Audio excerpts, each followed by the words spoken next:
আসসালামু আলাইকুম দর্শক। পুলিশ হত্যার তদন্ত আবার হবে, শুধু এইটুক বলা হয়েছে। তদন্তে গভর্নমেন্ট গ্রিন সিগন্যাল দিয়েছে, পুলিশ হত্যার তদন্ত হবে। এখনো মামলাগুলো চালু হয়নি, মামলা হয়নি।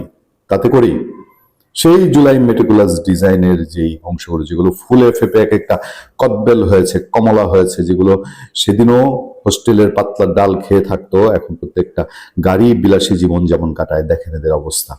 বিষয় নিয়ে যদি আবার বিতর্ক তৈরি করা হয়, তাহলে জনগণ বাধ্য হবে রাজপথে নামতে। 24-এর গণ অভ্যুত্থান করেছে ছাত্ররা, আবারও শোনা হচ্ছে পুলিশ হত্যার তদন্ত নাকি আবার করা হবে।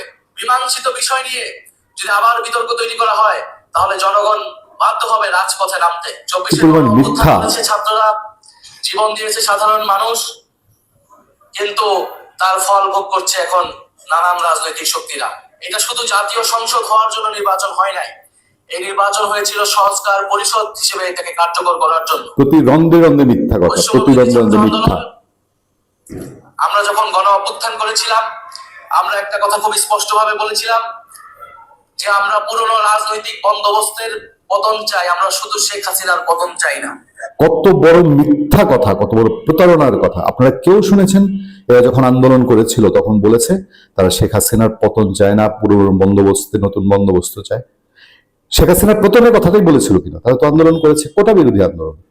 এবং এই কোটা বিরোধী আন্দোলন শেষ 5 আগস্টের একদিন আগে তারা সরকার পতনের আন্দোলন, এক দফা আন্দোলনে গিয়েছিল।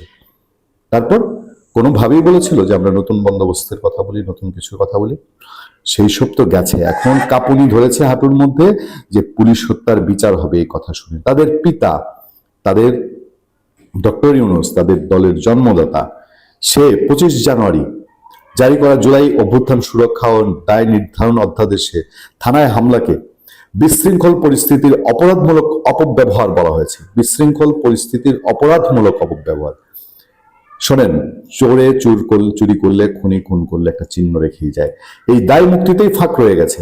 যেখানে এটাকে বলছে বিশৃঙ্খল পরিস্থিতির অপরাধমূলক অপব্যবহার, তার মানে সেখানে সেইটাকে অপরাধমূলক অপব্যবহার বলছে।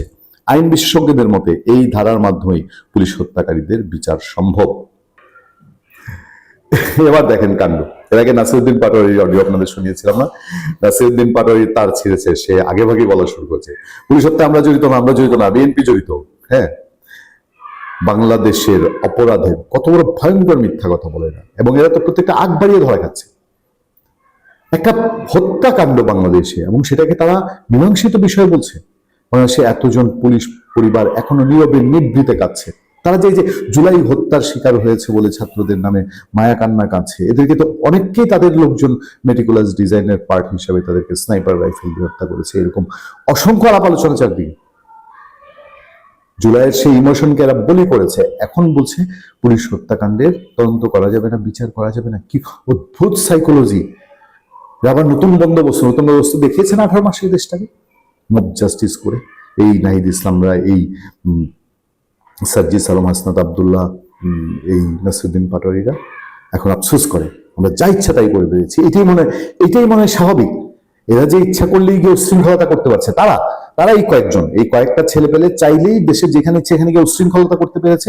এটাই তাদের নতুন বন্দোবস্ত, এটাই তাদের স্বাধীনতা। আর বাংলাদেশের 16 কোটি মানুষকে জিম্মি করে, বন্দি করে, একটা বন্দি দশায় হিমশীতল করা পরিস্থিতি।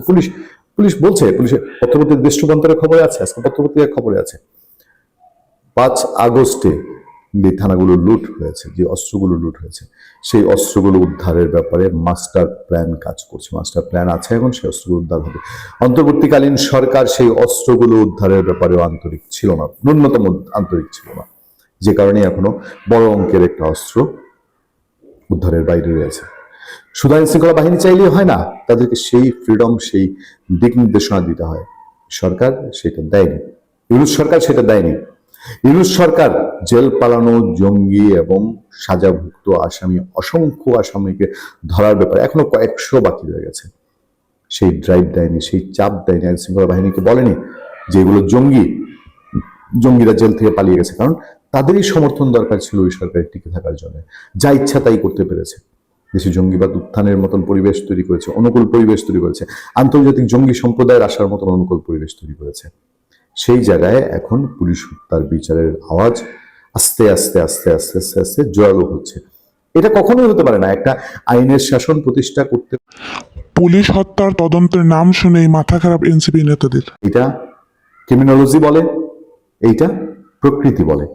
হত্যাকাণ্ড কখনো তামাদি হয়ে যায় না, এবং এই তামাদি হয়নি বলে এখন পুলিশ হত্যা। এবং বাংলাদেশে আমরা বলেছি, আমরা এই এবার যখন পুলিশ হত্যার তদন্ত হবে কথাটা শোনা যাচ্ছে, পত্রপত্রিকায় রিপোর্ট হয়েছে, দেশ রূপান্তর রিপোর্ট করেছে, তার আগে আমরা বলেছি যে বাংলাদেশের পুলিশ বাহিনীর মনোবল যদি ঠিক করতে হয়, তাদেরকে সঠিক নিয়ন্ত্রণে রাখতে হয়, তাহলে 5 আগস্ট ঘিরে যে পুলিশ হত্যাকাণ্ড ঘটেছে, শুধু জুলাইয়ের 18 থেকে আগস্টের 8 তারিখ পর্যন্ত, আপনাদের একটা ফটো কার্ড দেখাই, সেখানে বলা হচ্ছে জাতীয় পার্টির মহাসচিব নাসিরুদ্দিন শামীম হায়দার পাটোয়ারি তিনি বলছেন যে ডক্টর ইউনূস যে 8 তারিখে এসেছিল দেশে 2024-এর, সে জানতো যে 5 থেকে 8-এর মধ্যে বাংলাদেশে মব হবে, বাংলাদেশে পুলিশ হত্যা করা হবে, এবং সেই সুযোগটা দেওয়ার জন্যই সে 8 তারিখে এসে ক্ষমতা নিয়েছিল। এবং এরপর আবার সে হত্যাকারীদের দায় মুক্তি দিয়ে প্রমাণ করে দিয়েছে ডক্টর ইউনূস পুলিশ হত্যাকাণ্ডের দায় থেকে বাঁচতে পারে না। ভালো থাকবেন, সুস্থ থাকবেন। আপনার সাথে আমি আতিক রহমান, পূর্ণিয়া।